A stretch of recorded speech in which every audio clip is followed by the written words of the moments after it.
Nouvel Esprit Public, Philippe Meyer, bonjour.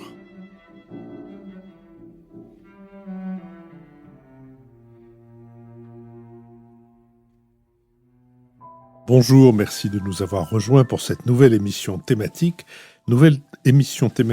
qui portera sur la situation de l'Arménie et pour laquelle nous recevons Gérard Malkassian, qui est professeur de philosophie en Cagne au lycée Janson de Sailly à Paris et qui est animateur des conférences du Salon de littérature arménienne. Quand je dis nous recevons Gérard Malkassian, nous, c'est Béatrice Gibelin, directrice de la revue Hérodote et fondatrice de l'Institut français de géopolitique, Nicole Niesotto, titulaire de la chaire Union européenne au Conservatoire national des arts et métiers, et Marc-Olivier Padis, directeur des études de la fondation Terra Nova.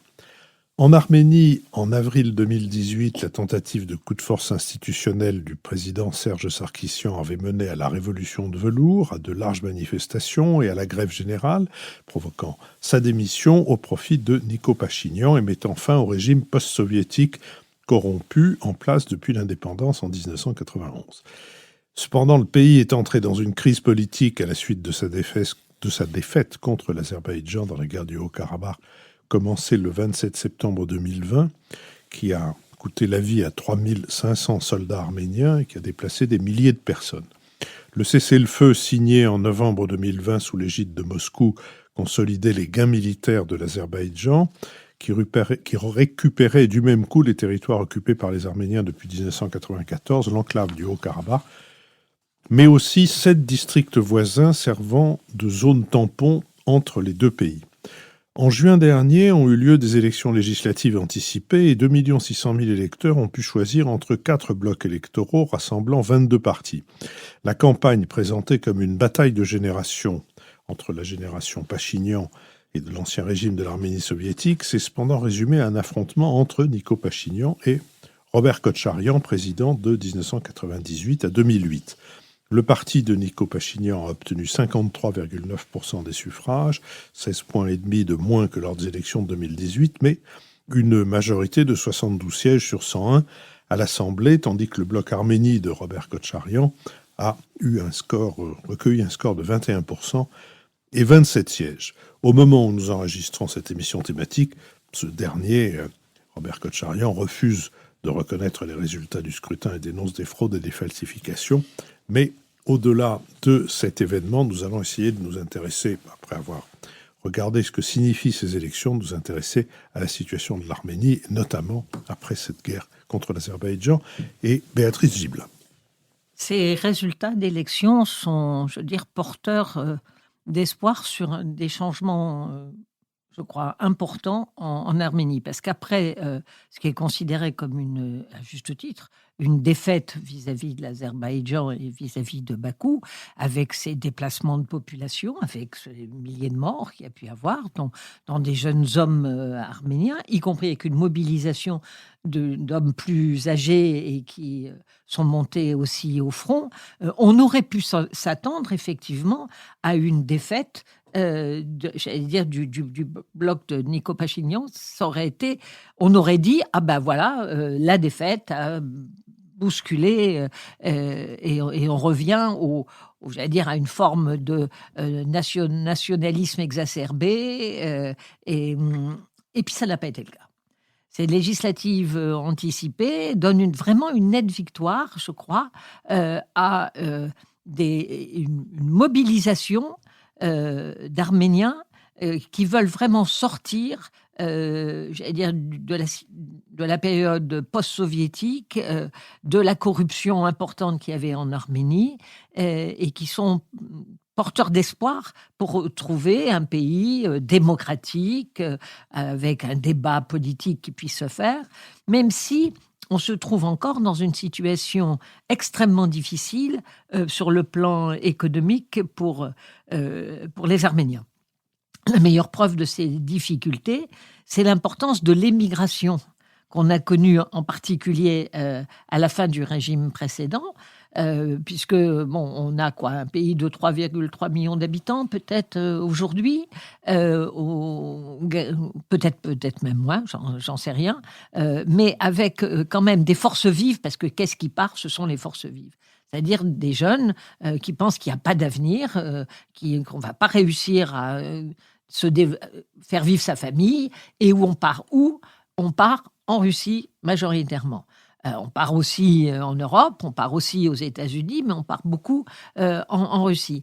Et la première question que je voulais vous poser, qu'est-ce que ça dit aujourd'hui? Est-ce qu'on est sur un ralentissement de cet exil avec difficulté, avec douleur? C'est toujours difficile de partir vers la Russie. Est-ce que ça perdure, ou est-ce que justement le changement de climat politique, mais aussi sans doute contre la corruption, pousse les gens à garder espoir et à se battre pour l'Arménie aujourd'hui? Gérard Malkasian.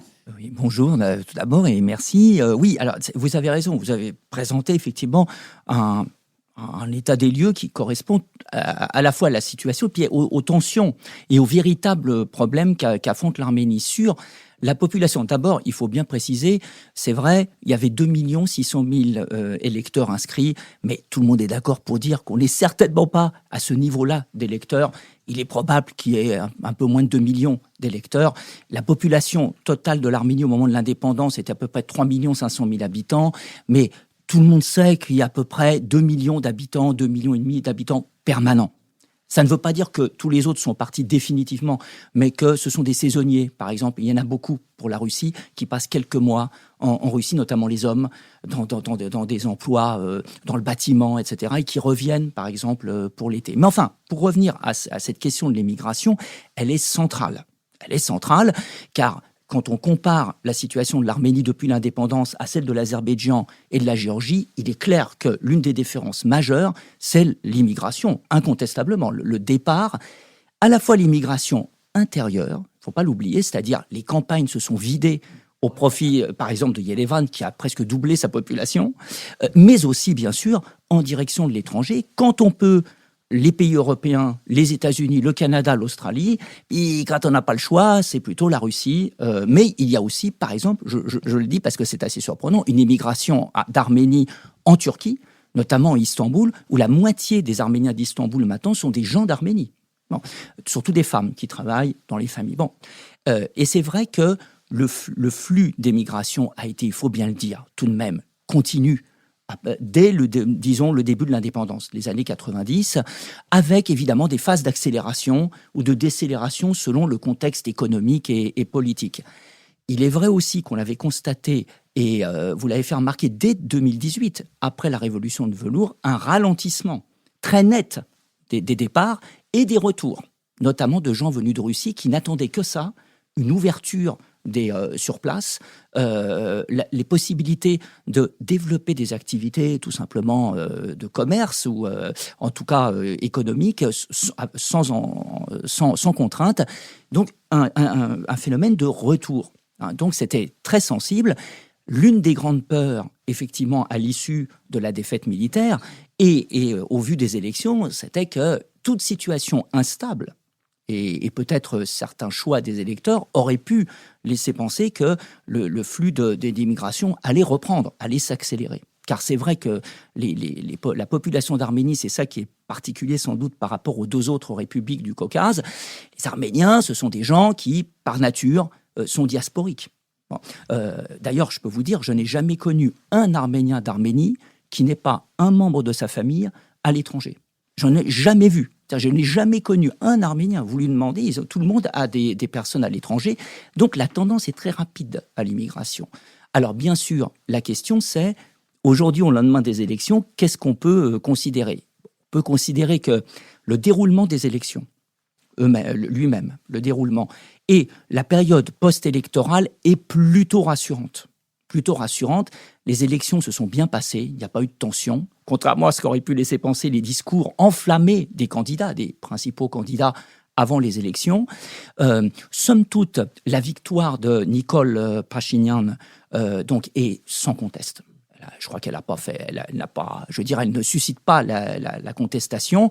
Et d'ailleurs, ce qui est très symptomatique, c'est que les principaux leaders de l'opposition, notamment Robert Kotcharyan, le second président de la République d'Arménie, qui dirigeait la principale coalition opposée à Nicole Pachinian, même si dans son discours, il a mis en avant de nombreuses fraudes, d'abord, jusqu'à présent, a été incapable, avec son équipe, de présenter un dossier concret de fraude, et deuxièmement, de toute façon, n'a absolument pas remis en cause la présence de son groupe parlementaire au Parlement à venir.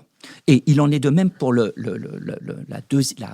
troisième force politique, Parti Vunem, c'est-à-dire en français, c'est j'ai de l'honneur, mon honneur, dirigé par l'avant-dernier président, Serge Sarkissian, qui a été renversé en 2018. Ils ont recueilli moins de voix, mais ils peuvent quand même accéder au Parlement. Eux aussi dénoncent des fraudes, mais admettent la défaite, et là plus clairement encore, et vont envoyer leurs forces au Parlement. Ça, c'est plutôt un signe tout de même rassurant sur, disons, la capacité d'une grande partie des électeurs quand même à faire un choix, enfin, avoir une attitude démocratique et un choix de stabilité. Et puis, c'est vrai que la perspective quand même d'une issue quand même très nette des élections permet quand même d'envisager, pour l'instant, une certaine accalmie au niveau de la situation intérieure, qui était quand même très tendue. Et bien sûr, après, on en reparlera, avec des défis, bien sûr, qui se présentent, et notamment, peut-être, le changement relatif de donne au niveau des négociations sur la région du Haut-Karabakh. Marc-Olivier Padis. Je voudrais poursuivre sur cette question de la diaspora qui est quand même très particulière pour l'Arménie. Donc, vous avez parlé depuis les débuts de l'indépendance, toutes les migrations, mais la tradition diasporique est plus ancienne et remonte au génocide notamment.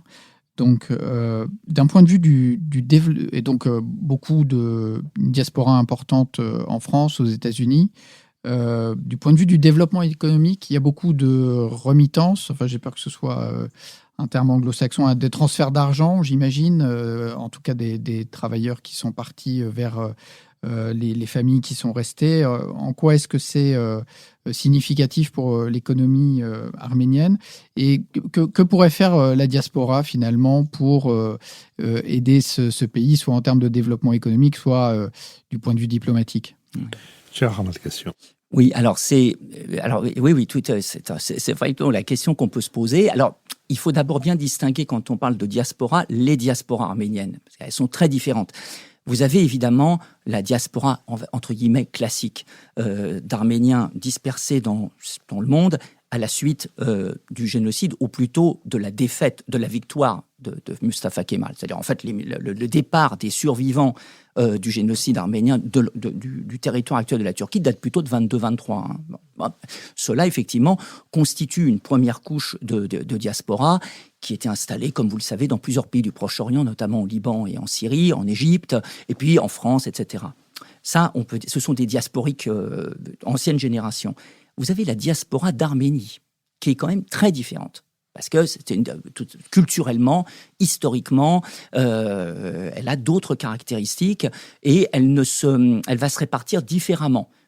Bien sûr, il y a des points d'attraction qui sont toujours les mêmes. France, États-Unis, etc. Mais bien sûr, il y a la Russie, qui est un grand pôle.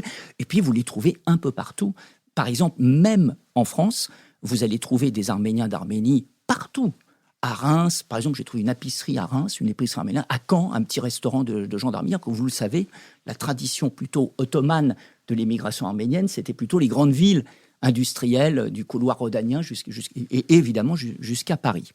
Donc déjà, ça fait beaucoup de différence. Après, sur ce que la diaspora peut faire, ou les diasporas peuvent faire par rapport à la situation. Au plan économique, il y a des actions, mais vous avez eu raison de noter l'importance des transferts de fonds privés. Ça, c'est un facteur essentiel. Essentiel. On sait, par exemple, aux États-Unis, on pense que chaque année, 200 millions de dollars sont envoyés de fonds privés, donc des familles installées aux États-Unis, en direction de l'Arménie. Bon. Et inutile de vous dire que c'est sans doute autant, peut-être même plus, en provenance de Russie, car il y a beaucoup d'Arméniens installés sur place. Et ce transfert de fonds privés est très important, certainement pas pour faire exploser des secteurs de l'économie, ça ne permet pas des investissements, mais ça permet à des familles de tenir alors que les moyens économiques sont très limités. Et ce qui fait que, curieusement, quand même, il y a de la pauvreté en Arménie, mais on ne peut pas considérer qu'il y ait des gens totalement sans ressources, car il y a toujours cette possibilité de recevoir des fonds de quelqu'un qui s'est installé à l'étranger. De ce point de vue-là, ça a quand même une certaine efficacité. Bon. Après, il y a le problème des investissements. Incontestablement, là-dessus, il y a eu des investissements très marquants. Bon, on peut en citer quelques-uns. Hein. Le milliardaire arménien de Californie, Kerkorian, qui avait financé tout un réseau de transport en Arménie, le milliardaire arméno-argentin Eurnekian, qui a reconstruit totalement l'aéroport international de Predial-Evans, Zvartnots. On peut vous citer comme ça quelques exemples fameux, mais c'est vrai que pour le reste, sur le plan des investissements, les diasporas, on va dire, n'ont pas encore été capables de jouer un rôle très actif. En revanche, là où elles jouent des rôles, en particulier dans les pays où elles sont installées et organisées, c'est le cas de la France, des États-Unis, par exemple, là, elles peuvent jouer un rôle de, on va dire les choses crûment, de lobbying. D'abord de lobbying politique, de soutien politique, ça c'est incontestable, et elles jouent un rôle quand même relatif et, on va dire, assez efficace hein, dans ce sens. Regardez par exemple quand même la reconnaissance par Biden du génocide, elle n'est pas complètement à déconnecter bien sûr de la présence d'une communauté arménienne très forte aux États-Unis et très bien organisée, même si elle a mis beaucoup de temps à obtenir ce résultat, et elle n'est pas évidemment la seule cause, le seul facteur, c'est clair. Voilà. Et sur le plan économique aussi, plusieurs de ces communautés tentent de solliciter, bien sûr, vont aider à solliciter des acteurs des pays dans lesquels elles sont installées, des pays d'accueil, pour des investissements. Mais on est quand même là, pour l'instant, hein, dans un courant encore très limité, aussi, il faut bien le dire, à cause de la situation économique, géopolitique de l'Arménie et du Caucase, qui est quand même très instable et qui fait que sur le plan des investissements, il est très difficile encore à l'heure actuelle d'attirer de gros investisseurs qui peuvent avoir peur de mettre des financements importants dans cette région. Alors, on vient d'évoquer l'émigration arménienne. Je voudrais évoquer quelque chose, ce sera une parenthèse à l'intérieur de cette conversation, mais c'est le contraire. C'est-à-dire, ce sont les gens qui sont allés s'installer en Arménie, et je pense au moment de l'Arménie soviétique, où un certain nombre de communistes français d'origine arménienne sont allés s'installer. Serge Avedikian, le cinéaste, raconte ça très bien, de manière assez drôle. Enfin, drôle parce que c'est derrière lui, parce que je pense que sur le moment, ça l'a été moins. Sont allés s'installer dans l'Arménie soviétique pour construire le socialisme et en même temps retrouver leur identité arménienne. Qu'est-ce qui reste de cette expérience et qu'est-ce que, aussi bien en Arménie que dans la communauté arménienne en France ? Alors, oui, c'est... alors, qu'est-ce qui reste ? Paradoxalement, plus grand-chose, excepté une amertume chez beaucoup de ceux et de celles qui sont partis et qui sont d'ailleurs souvent revenus dans leur pays. Qui sont revenus, mais qui n'ont pas eu le droit de revenir avant 1960. Ils sont partis vers 1947 et ils sont revenus vers 60-61. Voilà, c'est ça. Alors, disons, par exemple, en Arménie, il y a quelque chose de l'ordre du non-dit sur cette arrivée de personnes en provenance de France, des États-Unis, de Grèce, du Liban, de Turquie d'ailleurs aussi, d'Iran, important. Le premier président d'Arménie, Levon Petrosyan, est né à Alep. C'est un Arménien de Syrie. Il fait partie de ce courant qui est rentré en Arménie. Non, rentré, je m'exprime mal. Qui s'est installé en Arménie, puisqu'ils ne viennent pas de là-bas. Donc en 1947. Donc, il y a incontestablement une présence et qui a renouvelé sans doute une partie des mœurs de la société arménienne, notamment dans les grandes villes. Maintenant, d'abord, une grande déception chez beaucoup, notamment de jeunes qui avaient dû accompagner les parents plus ou moins forcés dans ce pays en pleine période stalinienne et qui ont quand même subi une expérience effectivement assez traumatisante. Beaucoup des adultes qui se sont installés se sont retrouvés en Sibérie jusqu'en 1953. Bon. Et ce n'est pas rare. Et puis ensuite, une espèce de silence un peu gêné. C'est quand même très intéressant. Depuis l'indépendance, il y a un cinéaste qui a entrepris sur place un documentaire en 3 parties sur cette histoire des rapatriés, on va dire. C'était la première fois. Et il l'a produit entre 2012 et 2018. C'est-à-dire, vous vous rendez compte, même près de 30 ans après l'indépendance. Donc, pourquoi ? Parce qu'il y a quand même une forme de silence un peu honteux, à la fois de la part des accueillants, qui n'ont pas toujours été très fraternels à l'égard de ces populations qui venaient de l'extérieur et qui n'avaient pas la même culture. Parce que, attention, ce ne sont pas des rapatriés dont il s'agissait. Il s'agissait de gens qui faisaient une espèce d'alia, quoi. C'est-à-dire, c'est des gens qui ne sont pas originaires de cette région, dont l'arménien n'était pas le même. Bon, la culture n'était pas la même. Ils venaient de pays plutôt d'économie libérale. Ça a été très dur, à la fois pour eux et du point de vue de ceux qui les accueillaient, qui souvent les ont mal accueillis, parfois même dénoncés. Et donc une espèce de silence honteux qui pèse un peu sur cette période de l'histoire et qu'on commence à peine à lever. Après, pour le reste, comme je l'ai dit, par exemple pour l'immigration issue de la France, il y a eu quand même à peu près 15 à 20 000, je crois, personnes qui sont venues, peut-être un peu plus, venues de France. La plupart des descendants, en tout cas, sont débrouillés pour revenir ici, ou en tout cas, c'est le cas d'ailleurs de notre famille, du côté de ma femme, elle a une partie de ces gens, donc sa cousine aînée, qui a accompagné son papa en 1947 et qui vivent maintenant un peu entre les deux pays. Donc ça passe. Donc l'expérience a été quand même, pour utiliser un langage communiste, globalement négative. Bon, faut bien le dire. Ouais. Nicole Liesotto. Oui, moi je voudrais émigrer un peu vers le Haut-Karabakh, mais en vous interrogeant sur la victoire donc aux élections de juin dernier de Nicole Pachinian. Parce que quand même, c'est un homme qui a perdu la guerre, et qui a perdu une guerre violente. Moi, j'ai lu 3000 morts, des restitutions de territoire.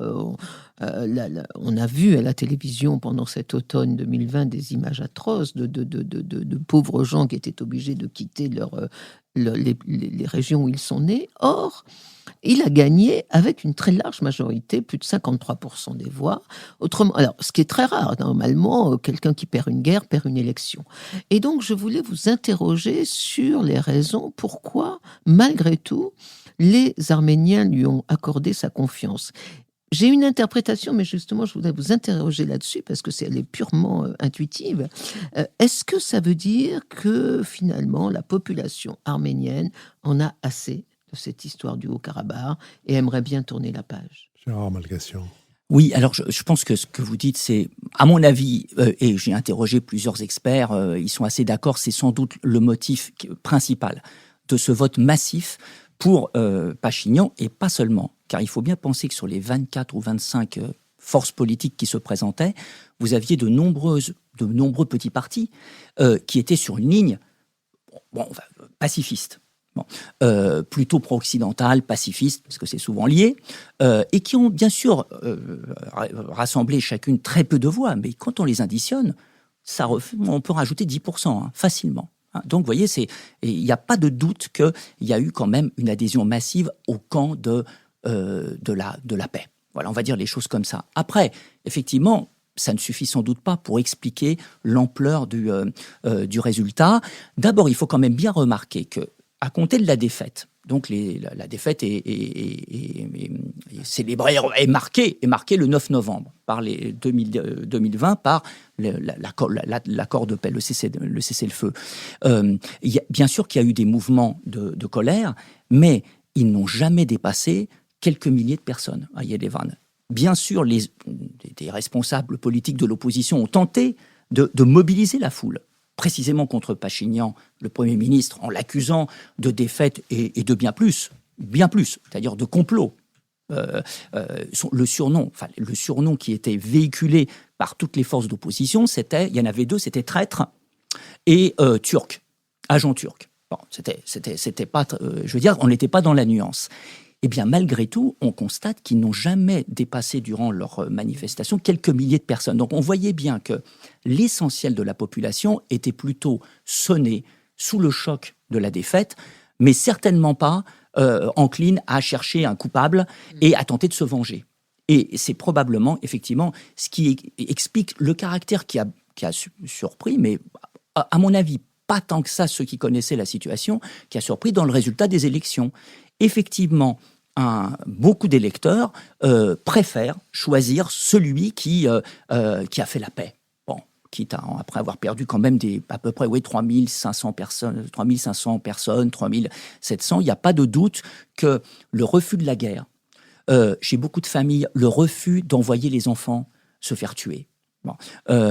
Avec le soupçon, il faut bien le dire, que beaucoup de dirigeants des forces politiques bellicistes ont mis leurs enfants à l'abri, en les envoyant faire des études à l'étranger. C'est un thème très courant en Arménie. Ça a sans doute beaucoup joué pour encourager ce vote en faveur de Pachinian, qui incarne, c'est vrai, là pour l'instant, effectivement, une position plutôt de pacification. Il n'y a pas de doute. Après, les autres motifs, l'opposition, par exemple, Robert Kotcharyan, le principal opposant, lui, il a expliqué la défaite, qu'il a reconnue, comme l'expression d'un rejet orchestré de sa personne, marquant, disons, l'ancienne génération, la génération post-soviétique. Donc, il a plutôt interprété le vote d'un point de vue négatif. Alors, bien sûr, ça a dû jouer, il n'y a pas de doute. Je pense qu'en tout cas, le vote utile, c'est-à-dire le fait que des électeurs auraient pu voter pour une autre force partisane de la paix, plus ouverte, mais qui avait peu de chances à leurs yeux de remporter un score important, ont préféré se reporter sur Pachinian pour assurer son maintien et éviter à tout prix le retour du camp ancien. Il n'y a pas de doute que ça a pu jouer aussi, surtout pour concentrer le vote sur Nicole Pachinian et son parti, Contrat civil. Après, il faut aussi reconnaître que, je crois, qu'il y a de la part d'une partie des électeurs, notamment dans les campagnes, parce que ce qui est très intéressant, c'est que c'est dans les provinces qui fait ses plus gros scores. Il dépasse partout les 50% de voix, jusqu'à 65%. À Yerevan, il a gagné, mais beaucoup moins nettement. Il est à 47, 42%, 43%. Et le second, donc la coalition dirigée par Robert Kotcharyan arrive à 29-30% quand même. Ce n'est pas par hasard. Dans les campagnes, probablement qu'il y a une adhésion plus positive à Nicole Pachinian et au gouvernement parce que dans le monde agricole, on a constaté vraiment des mesures, une politique en faveur de l'agriculture et effective depuis 3 ans, qui était quasiment absente chez les anciens. Je peux expliquer très rapidement le problème. Au moment de la chute de l'Union soviétique, on a privatisé les terres. Alors c'est vrai, on l'a fait un peu à la bricolage à l'arménienne, comme on dit, c'était pas très organisé. Et surtout, le problème, c'est qu'on a donné les terres, mais pas le matériel. Il ne faut pas oublier qu'on partait de situations de fermes collectives, sauf cause et kolkhoz. Et qu'à la faveur de relations politiques, évidemment, certains liés au pouvoir certains gros fermiers ont pu accaparer tout le matériel. Et il y avait un gros problème de modernisation donc, du matériel agricole qui n'avait jamais été résolu et que les gouvernements de Nicole Pachinian ont commencé à prendre en charge par des crédits à l'investissement. Bien sûr, une action contre la corruption qui n'a pas été totalement efficace, mais qui a quand même eu des effets. C'est-à-dire le fait que quand vous allez acheter des terres, acheter un troupeau, vous savez que vous n'allez pas devoir à chaque étape donner des pots de vin ou inviter à manger, parce que c'était devenu... on pourra en reparler, mais la corruption était devenue une espèce de mode d'échange. Et ça a beaucoup joué sans doute en faveur d'un vote positif, auprès en tout cas de cet électorat paysan, car effectivement, vous avez raison, à l'évidence, je pense que ce qu'on peut tirer de ce scrutin, c'est quand même que les citoyens d'Arménie, en majorité, ont acté la défaite militaire, avec quand même la consolation que tout n'est pas perdu, puisque, comme vous le savez sans doute, disons les 2/3 ou une grosse moitié de la région autonome du Haut-Karabakh n'est quand même pas aux mains des troupes azerbaïdjanaises, puisque, comme vous le savez, elle est encore habitée d'Arméniens protégés par les forces de paix russes. Ce qui peut laisser quand même l'espoir, le sentiment, en tout cas beaucoup d'électeurs, qu'on n'a pas tout perdu. Oui, pour rester sur le Haut-Karabakh, vous évoquiez effectivement tous ces gens déplacés qui sont partis, maisons détruites, maisons construites. Il ne faut pas oublier qu'au moment où ils ont fait la conquête des territoires au-delà de ce qui était le noyau dans lequel on avait une majorité d'Arméniens, ce sont des Azéris qui ont tout laissé, tout perdu, vu leur maison détruite et ont dû aller se réfugier aussi à Bakou. C'était quand même une situation qui n'avait jamais été réglée. On était toujours en situation de tension. Et quand on regarde le poids de l'Arménie et quand on regarde le poids de l'Azerbaïdjan, on pouvait s'attendre à ce que, effectivement, l'Azerbaïdjan veuille récupérer, compte tenu de la situation géographique du Haut-Karabakh qui est en plein sur leur territoire, qui veulent récupérer ces territoires qu'ils estiment être les leurs et qui leur revient. Donc, on a bien évidemment très logiquement exposé le point de vue de l'Arménie, mais il est important aussi qu'on regarde le point de vue azerbaïdjanais pour comprendre pourquoi les choses se sont passées de cette façon-là. Ceci étant, moi, j'aurais deux questions à vous poser. Quelles est les conséquences de l'enclavement dans lequel se trouve l'Arménie vis-à-vis de la Turquie, puisque la frontière est fermée, et j'allais dire hermétiquement fermée. Donc, même si on a beaucoup d'Arméniens à Istanbul, et c'est très très important ce que vous avez rappelé, mais c'est un petit pays en montagne, sur une situation sismique qui est quand même inquiétante, avec peu de ressources, vous l'avez évoqué. Bon, il y a le contact avec la Géorgie. Qu'est-ce qui peut se passer avec l'Iran? Parce que les Arméniens sont très présents en Iran et ils ont un rôle important. Donc, est-ce que c'est par là que les choses peuvent se passer? Avec l'Azerbaïdjan, bon, on voit bien que c'est pas évident. Et puis, on a parlé de la Russie. Ça, ce serait mon premier point. Et le deuxième, vous avez évoqué la reconnaissance par Biden le 24 avril du génocide arménien. Quelles conséquences peut avoir cette reconnaissance par les États-Unis pour l'Arménie? Gérard Malkasian. Oui, alors... pour l'Arménie directement, bon, c'était quand même ça... Très concrètement, politiquement, ça a quand même été un élément incontestable pour renforcer Nicole Pachinian et son camp à la veille des élections. D'autant qu'il ne faut pas oublier que le parti de Nicole Pachinian, la personnalité de Nicole Pachinian sont quand même, aux yeux des électeurs, plutôt associés à l'Ouest, à l'Europe et aux États-Unis, et puisqu'il était plutôt ressenti, et c'est sans doute pas faux, comme pas très pro-russe. Ce qui, quand même, pour l'Arménie, c'est quand même un facteur de clivage. Voilà. Mais alors donc, voilà, un encouragement sans doute sur le plan politique, et puis aussi probablement quand même un élément déterminant sur la Turquie, la politique de la Turquie, parce qu'il ne faut pas se cacher quand même que cette attaque azerbaïdjanaise en septembre, faisant suite à des manœuvres conjointes turco-azéries au mois d'août. Et la rapidité avec laquelle l'attaque a été menée, avec un soutien quand même direct des troupes turques, est certainement liée à la conscience qu'il fallait faire vite, parce que Trump risquait de perdre, et qu'avec Biden, on risquait d'avoir une Amérique beaucoup plus présente dans la région et sur le plan des valeurs. Donc, ce que je veux dire, c'est que c'est important pour l'Arménie, aussi parce que ça constitue quand même un facteur de pression très lourd sur la Turquie. Il ne faut pas se cacher que le fait que le président des États-Unis fasse ces déclarations publiques, ça change la donne. Et le rapport de force pour la Turquie, en tout cas sur le plan de cette reconnaissance du génocide, mais ça marque aussi, bien sûr, incontestablement, un quand même un durcissement de la position américaine. Et on constate d'ailleurs depuis l'arrivée de Biden au pouvoir que la rhétorique, en tout cas des dirigeants turcs à l'égard de l'Arménie, s'est nettement adoucie. C'est pas complètement adouci, mais enfin ça va quand même beaucoup mieux du côté turc, j'entends. Après, côté azerbaïdjanais, c'est un peu différent. Mais donc, je pense que de ce point de vue-là, c'est plutôt positif. Maintenant, est-ce que ça va changer les choses dans la région du Sud-Caucase?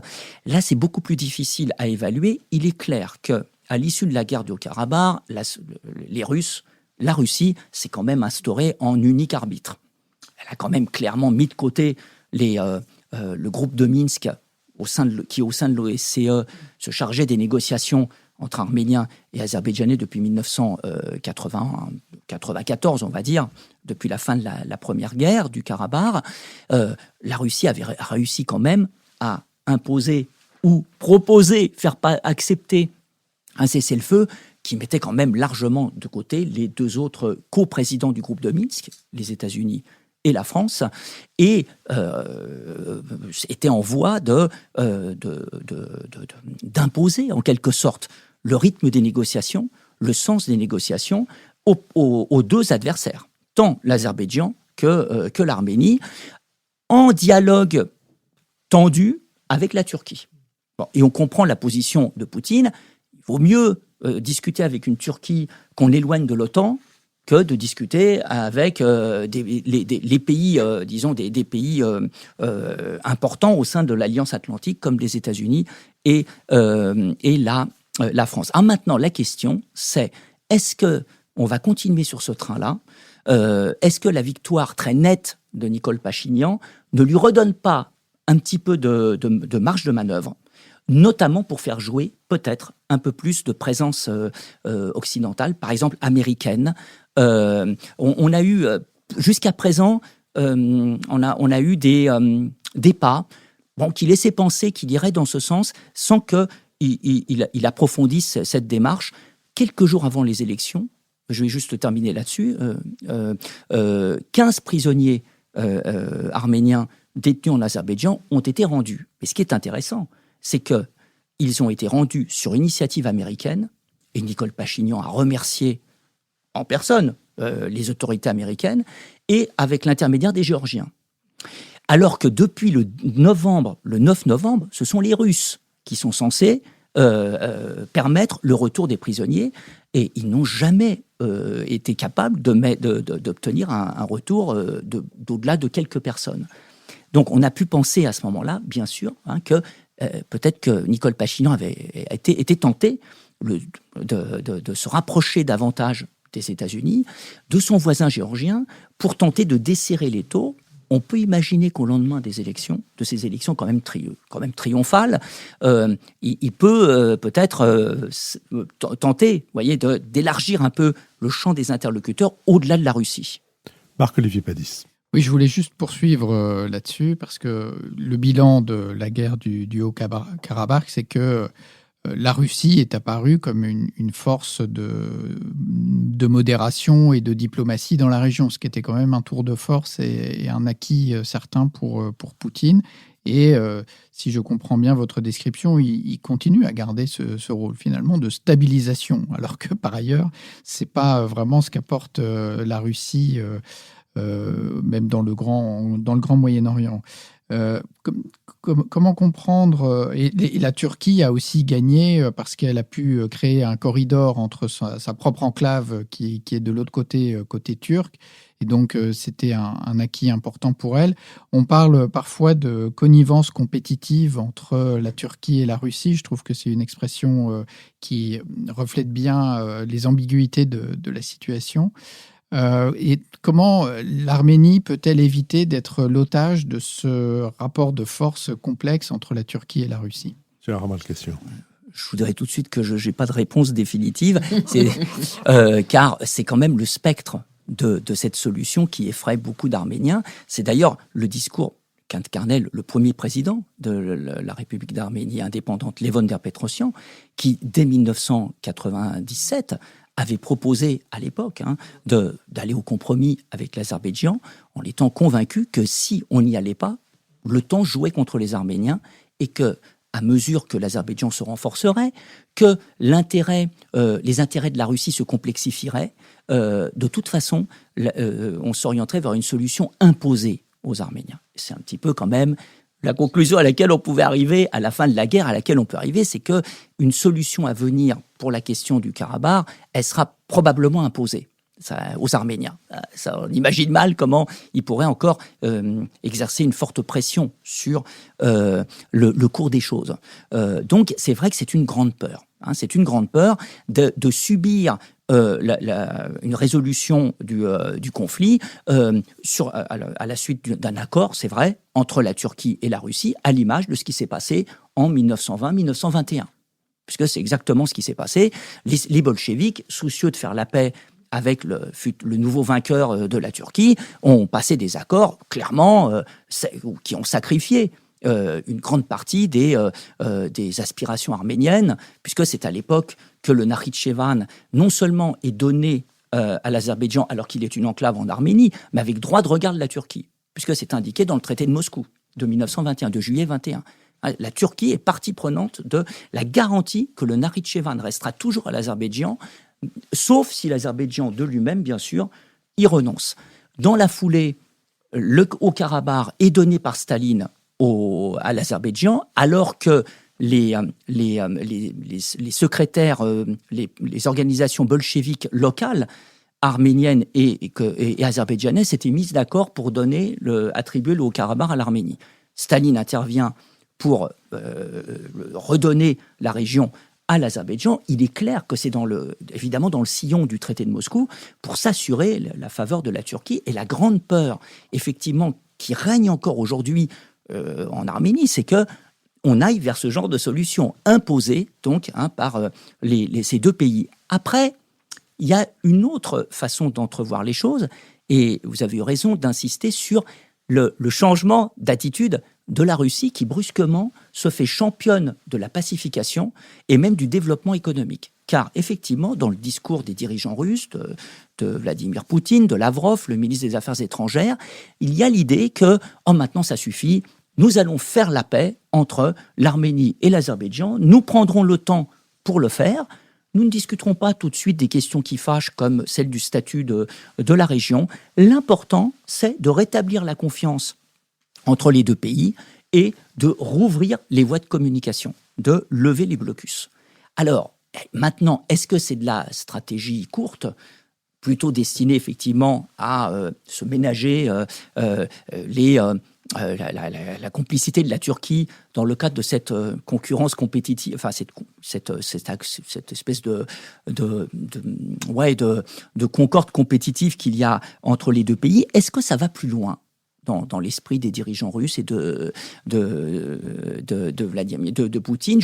C'est difficile de le dire pour aujourd'hui, mais nous sommes quand même à un seuil où il faut faire, effectivement, les dirigeants arméniens doivent faire très attention parce que il ne s'agirait pas à la fois, bien sûr, d'espérer trop d'un retour des États-Unis et des pays occidentaux dans la région, puisque tous ces pays savent très bien qu'on est quand même dans une zone d'influence russe, mais en même temps se donner du jeu pour, tout en acceptant l'inéluctable, c'est-à-dire que le Haut-Karabakh ne sera pas arménien, il restera probablement en Azerbaïdjan, peut-être avec un statut un petit peu protégé, mais on pourrait espérer en échange de ça, effectivement, un déblocage des relations économiques.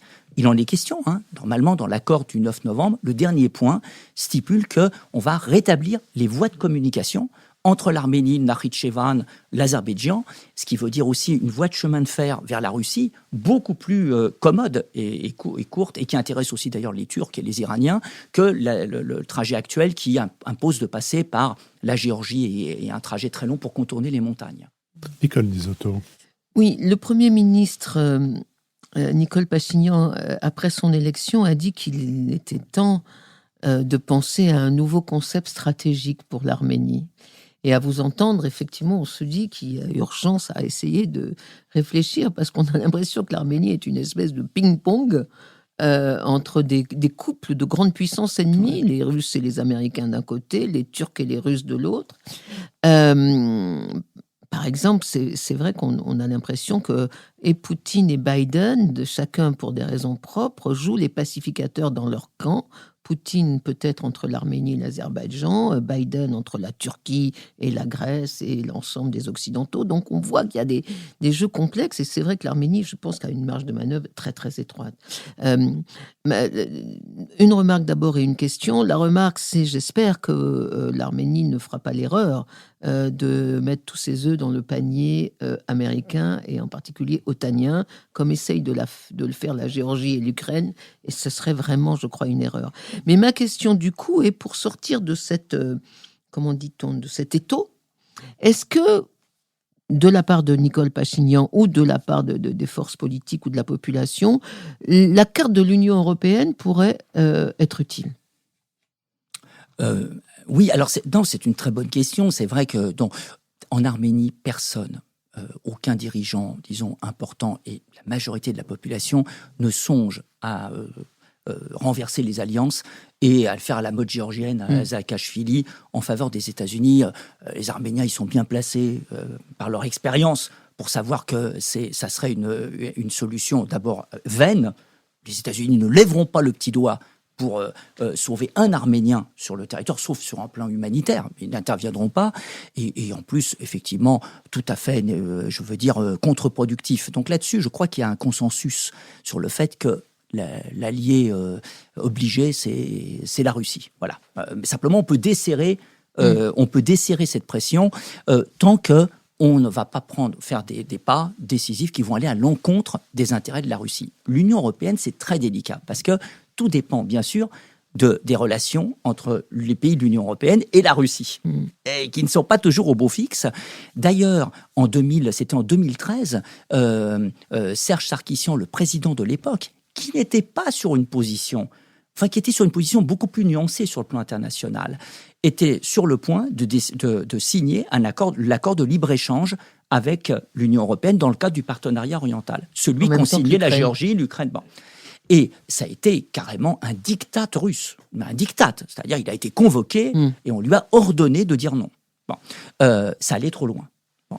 En échange, peu à peu, on a négocié un accord d'association, évidemment moins contraignant, notamment sur le plan de libre-échange, puisque l'Arménie a dû se plier en 2013 à l'entrée dans l'union douanière avec quelques pays de la CEI, donc la Russie, le Kazakhstan, la Biélorussie. Je ne vous dis pas l'état d'esprit de la population arménienne quand ils ont appris ça, parce que j'y suis allé l'été, je peux vous dire, c'était le désespoir total, mais c'était difficile de faire autrement, parce que là, peut-être que les dirigeants arméniens de l'époque étaient allés trop loin et trop vite par rapport à l'Union européenne. Maintenant, il est vrai qu'il y a quand même une marge de manœuvre peut-être plus acceptable avec l'Union européenne, et pas simplement par rapport à la Russie, mais par rapport à l'Iran. L'Iran l'a fait savoir clairement, l'Union européenne encore ça va, mais les États-Unis dans la région, ça, évidemment, on n'en veut pas. Le problème, bien sûr, je l'ai dit, c'est qu'avec l'Union européenne, il y a eu des positions très claires de l'Union européenne par rapport à l'Arménie. Le président Macron, durant la guerre, par exemple, lui, il a eu vraiment un discours, un engagement très fort au moment de la guerre du Karabakh, condamnant l'agression azerbaïdjanaise. Il a été très ferme. Bon. Il faut rappeler aussi qu'avant les élections, juste 10 jours avant les élections, Nicole Pachinian a été reçu à l'Élysée. Il est venu à Paris, il a été reçu à la Commission européenne, il a rencontré Charles Michel, donc à Bruxelles. Et évidemment, les deux se sont engagés quand même très nettement en faveur de cette ligne.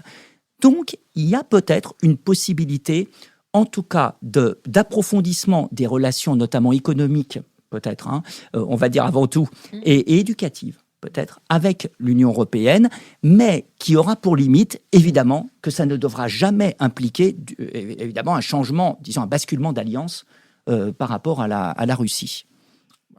Vous avez dit tout à l'heure l'importance de la diaspora arménienne, l'importance économique, même au jour le jour, on peut dire, dans certains cas, pour certaines familles, comme vous l'avez rappelé, puis l'importance politique à travers le lobbying.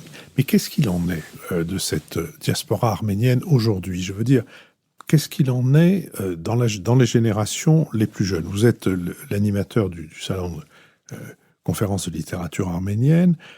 Vous êtes, on l'a bien compris, très au courant et très engagé dans la vitalité de la culture arménienne. J'aimerais savoir si, en France d'abord, cet intérêt que nous avons tous constaté, il suffit qu'on rencontre un Arménien pour qu'on comprenne que cette liaison entre l'Arménie, l'histoire de l'Arménie et la communauté arménienne est une liaison forte. Mais est-ce que cette liaison forte a continué de génération en génération ? Est-ce que les filles et les garçons qui ont 20 ans aujourd'hui, qui sont d'origine arménienne, se considèrent aussi membres de cette diaspora, comme leurs parents et leurs grands-parents, etc. Et qu'est-ce qu'il en est éventuellement, si vous le savez, dans d'autres pays que la France ? Bon, voilà, une question difficile, parce que c'est pour ça que tout à l'heure j'ai utilisé l'expression diaspora au pluriel, parce que d'abord, c'est difficile de donner une réponse globale pour toutes les communautés, on va dire, Oui, c'est les pour ça groupes que je vous d'Arméniens demandais installés. Ouais. Leurs histoires sont différentes. Et puis, La religion, bien sûr, quelquefois, est différente. alors, oui, encore qu'il faut bien dire qu'une écrasante, bien sûr, mais disons, une Ils sont écrasante, chrétiens, mais les uns Oui. sont orthodoxes en majorité, les autres sont... oui. L'écrasante majorité des Arméniens, effectivement, est rattachée à l'Église arménienne apostolique qui est autocéphale, l'Église donc indépendante. Il y a à peu près 10% d'Arméniens rattachés à l'Église catholique sous la forme de l'Église orientale. Il y aura à peu près 5% de personnes rattachées à des groupes protestants. En Arménie, d'ailleurs, entre parenthèses, comme dans beaucoup de pays, ces groupes d'évangélistes, etc., avancent énormément aussi à la faveur des défaillances, on ne va pas en dire plus, des autorités religieuses arméniennes. Bon. Mais ça, on va le mettre de côté. Alors, sur le plan après, il y a un autre problème. Qui est arménien et qui ne l'est pas? Qui se dirait arménien ou d'origine arménienne?